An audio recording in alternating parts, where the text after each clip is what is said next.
Welcome to the Piston Fanatic. I'm your host, Dave Dalton, and I'm excited to share my passion and perspective of our Detroit Pistons as we go on this fantastic voyage together. I've been a die-hard Piston fan since the days of Dave Bing and Bob Lanier. I've also been the varsity basketball coach of a very successful program in northern Michigan. Please like and subscribe. I really appreciate it. We're getting close to 2,000. Hang out your hats, Piston fans. The next week is going to be crazy. So many things are going to happen. Everything's been building and building, but now in the next week, 7 days, crazy things are going to happen. The draft is Wednesday. We're going to be hiring a new coach. We're going to have free agency. Cade's probably going to sign real soon.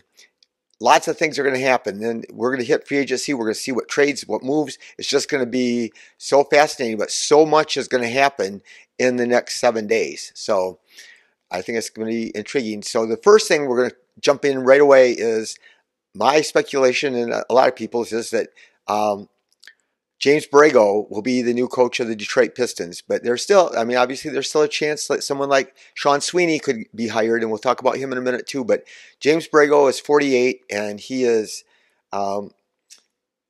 in New Orleans. So again, Trajan knows him inside and out. So if he doesn't hire him, he's not going to hire him unless he thinks he's great. And if he thinks somebody's better, he's going to hire him. I trust in Trajan that he's going to do the right thing.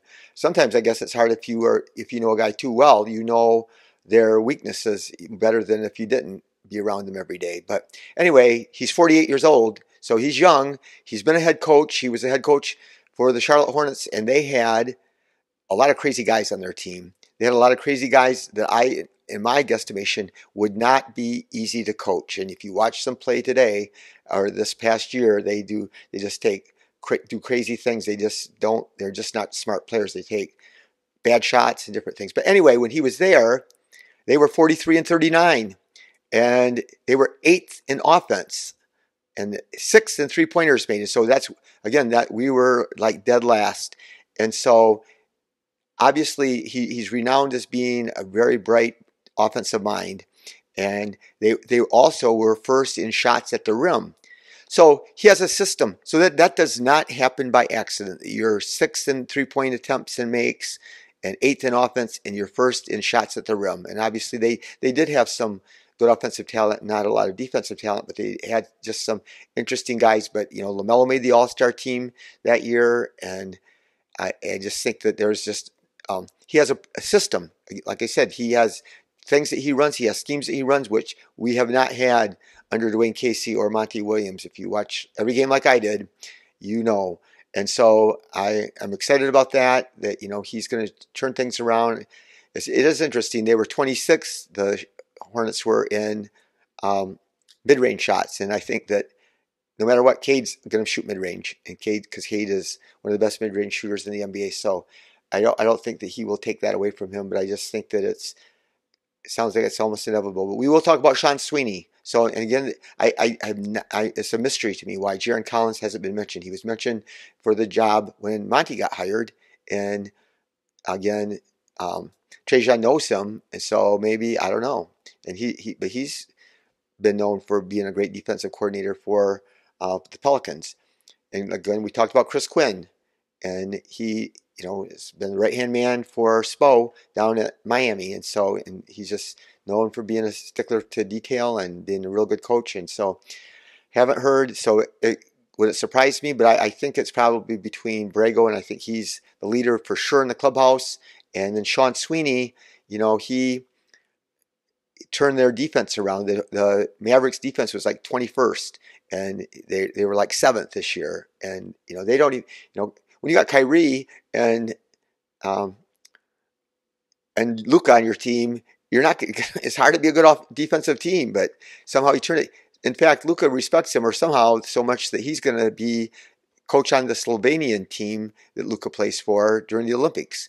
And so Luka just admires him so much and said, he has so much attention to detail, and that they're so prepared, and he talks to us, and he's got us knowing exactly what to do and when to do it. And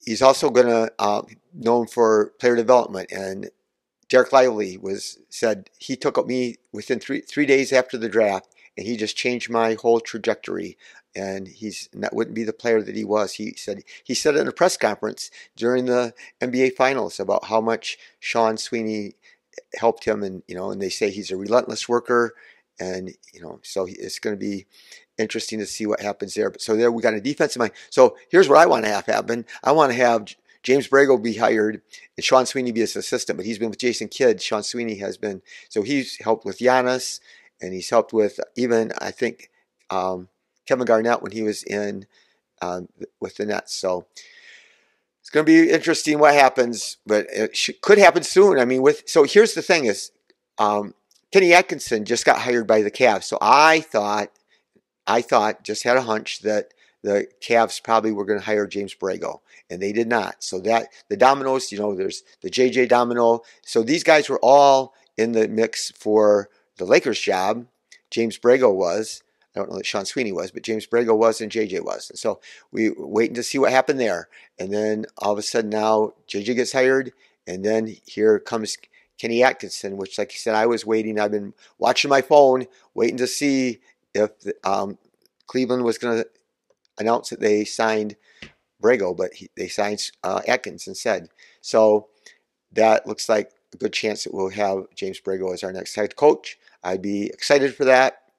Again, I think has experience as a head coach, but he's young. He took over a team that had a bunch of individuals that weren't as disciplined. I don't think as focused as what our young guys are. So we'll see what happens there. So anyway, we just had the Trajan Langdon press conference a little while ago, and I really loved what he said. He sounded like he was very thoughtful in every one of his answers, and that you could almost see his brain working about talking about assets, and he kind of threw out a hint about trading the 5th pick and getting assets and things. And I would be all for that. And again, we're going to talking about the draft right now. So yeah, if we get the trade assets, so the 25 next year's draft is much better. Everybody knows that. And so if we could trade back and get a pick like the 9th pick, like Memphis has the 9th pick. So here's the scenario: if if Klingon is available, everybody thinks that Memphis is going to want to get Klingon.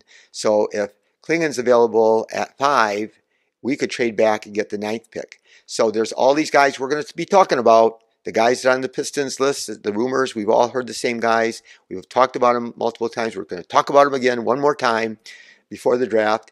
And there's going to be some of those guys available at 9 for sure. There's going to be some of those guys available at 12. So we could trade with Oklahoma City. And I'm shocked. Oklahoma City, how did they get away with it? They traded and got, they traded Giddey. And so they just are lucky. They didn't have to trade away a draft pick.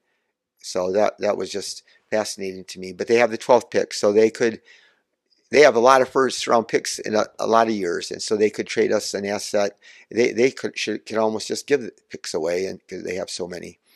And the Spurs have 4th through 8th, but I don't know. They probably won't want to trade the 8th pick for the 5th pick, but they might. So there's just guys that we might be able to get, and another real good rumor is Portland has the 7th and 14th pick. So they might trade up, to get the 5th pick. Who knows? And if we could even get the 14th pick, some of these good guys are going to be available. Here's the challenge, Piston fans. Again, I studied the draft. I've been real successful picking draft. I've been really upfront about who I was going to pick each year since way before this podcast ever existed, before I ever heard of a podcast. But this year things are crazy. There's just so many of these guys, and again, we always want to look to get my dream has been, and for the last 3 years on this podcast, I've talked about we need to get a 6'9", 6'10" guy that can play defense and shoot the 3. And unfortunately, there's not a lot of those guys. There's some guys, but they haven't shot the ball that well this past year. And again, we can count on, unless we get Dalton Knecht, he can shoot the lights out. But Fred Vinson we have. And so, is he going to be the magic pill and turn these guys into shooters if we draft one of them? So everybody thinks that Sarr and Ricochet are both going to be in the first 3 picks, and Reed Shepherd. A lot of people think Reed Shepherd's for sure in the first 3 picks. So then after that, it's kind of crazy. So then after that, that's what's going to happen is Stefan Castle, and he's just tougher than nails and a great defender, and he's 6'6". So the thing I don't, if I determined that he was the best player, I would maybe take him. He's a good passer. He says he's a point guard. He doesn't want to go to a team and not be a point guard. So that's a thing. But he, that he's going to be gritty, and that he's a winning type of player. And I get, I get a little bit tired of people just say, oh, this guy played for this national championship team, so that automatically makes him a winner. But in this case, I mean, Dan Hurley, I've heard him talk, and he goes out of his way to recruit guys that are winning attitudes, winning type players, and he has nothing but so much praise for Clingan and Castle about how hard workers there are. So, could Ricochet fall? That is real, and I'll say this: Ricochet is the no-brainer pick, the one that meets the most the criteria. He's 6'9", he shoots the 3. He shot for a lot of games. He shot a really, really high percentage, and he shot like 45% through like 50 games. He played like more games than anybody this last year, and that's not an accident.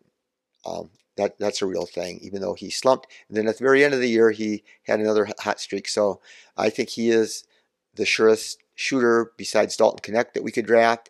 And again, 6'9", that's something we like. He's a smart defender.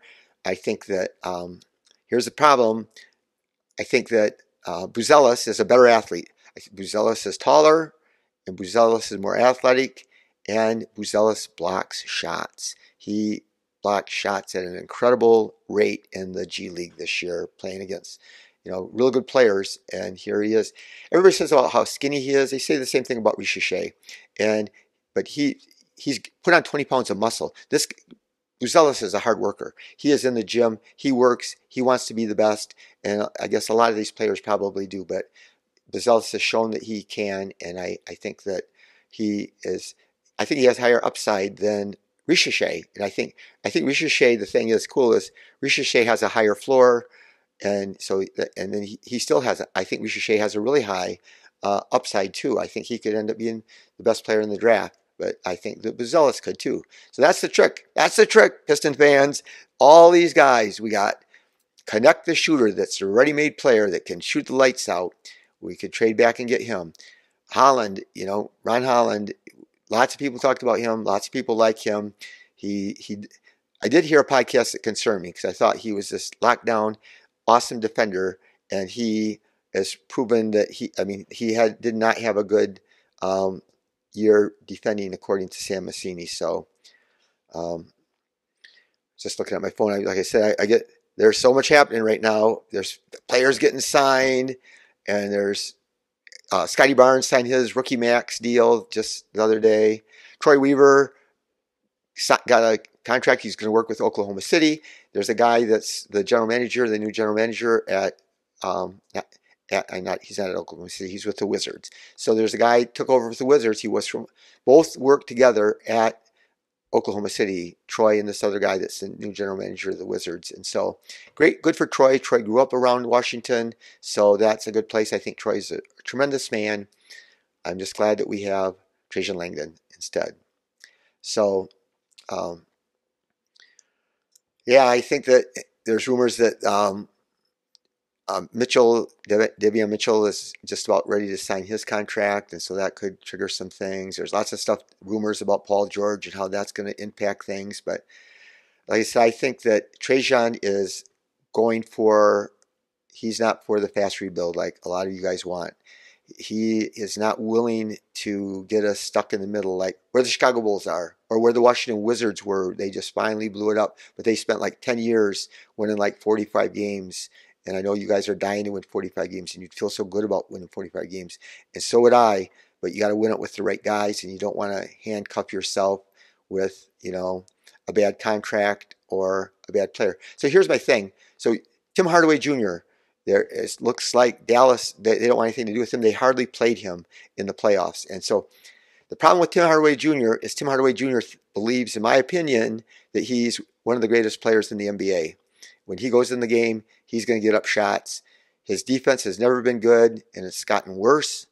And his shooting percentages are not good. He can make tough shots. He's a tough shot maker, but his percentages have been bad and gone from bad to worse. And again, he's getting older, and he's slowed down, and he's not a great defender.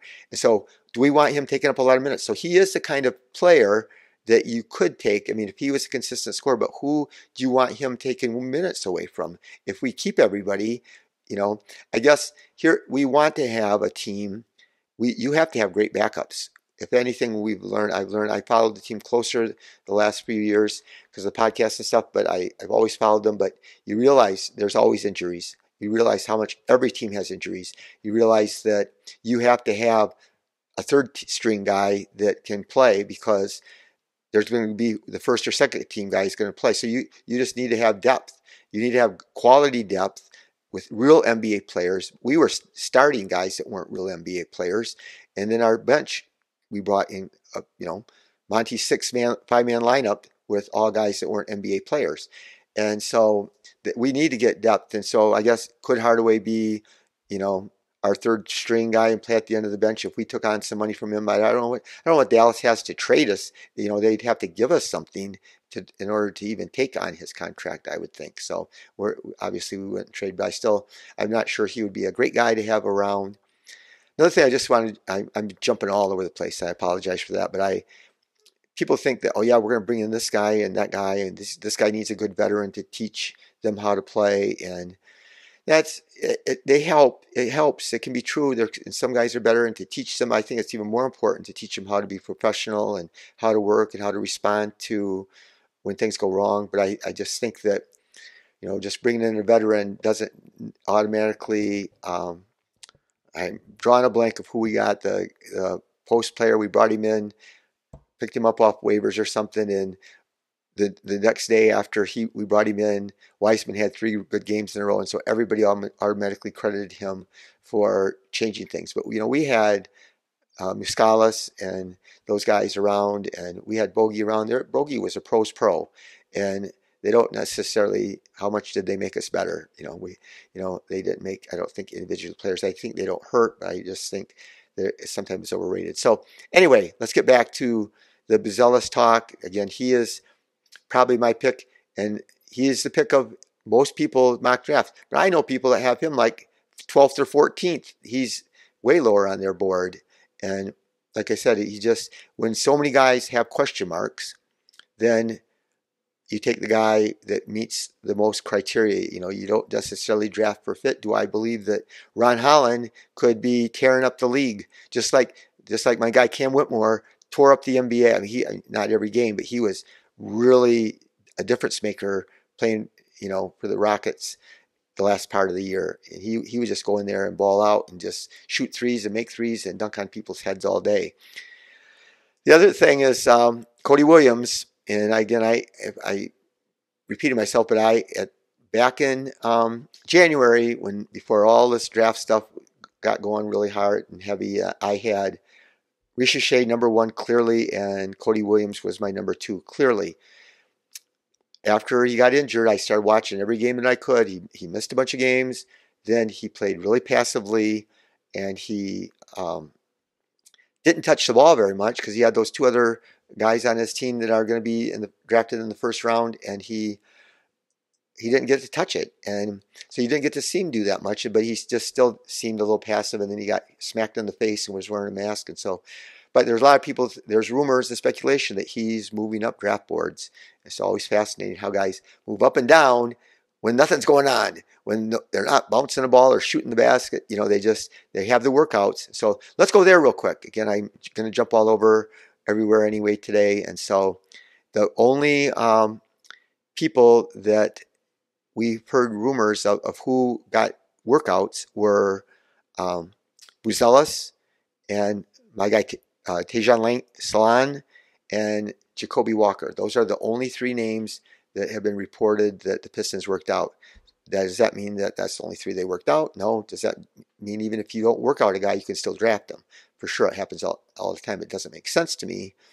but we'll see what happens. So um, my dream scenario is to, with the fifth pick, trade the fifth pick and get like the ninth pick, or the 14th pick or whatever, where we can get Trajan Salon, and he's got lots of upside.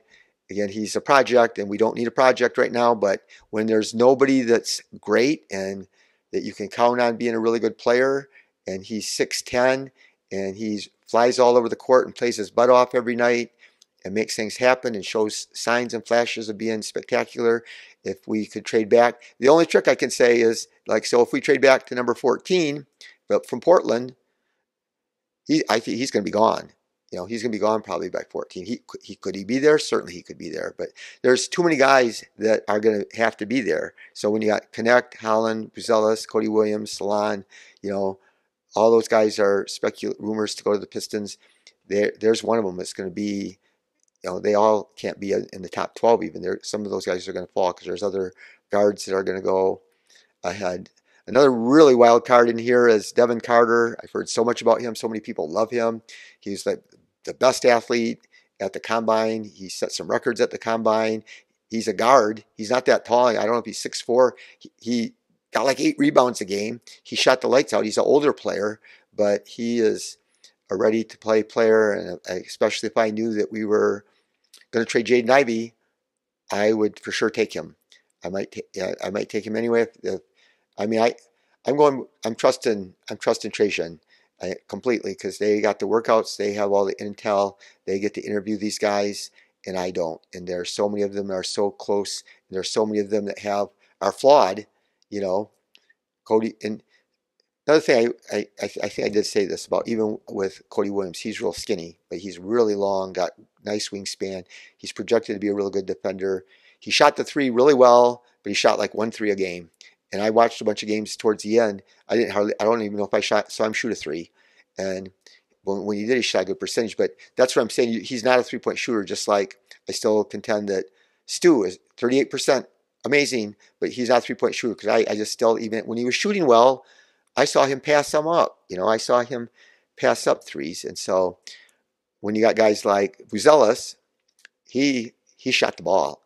He caught it and shot it. He wasn't afraid to shoot. He was looking to shoot every time he caught it. And so, but there's a lot of wild cards in here. And again, I wish I could have the answer. I like a lot of these players. I think that anybody, if you had a crystal ball, I think between Buzelis, Williams, Holland, Knecht, and Salon, that one of those two of those guys are going to end up being really good NBA players, and 2 of them are going to be pretty good NBA players, and 2 of them are going to be probably not very good NBA players. So that's I know if you look here to get great draft analysis, then you're probably at the wrong place. But I do study it. I do follow it. I listen to podcasts. I listen to everybody's different assessments of players. But I think that Trajan's going to get us some assets with the free agency. He's going to try to add. He said he's going to try to add players that are going to help our young players win. You just got to get the right players. And I'll repeat for the 5th time that I think that we have Quentin Grimes, and I think that he's going to be a big difference maker.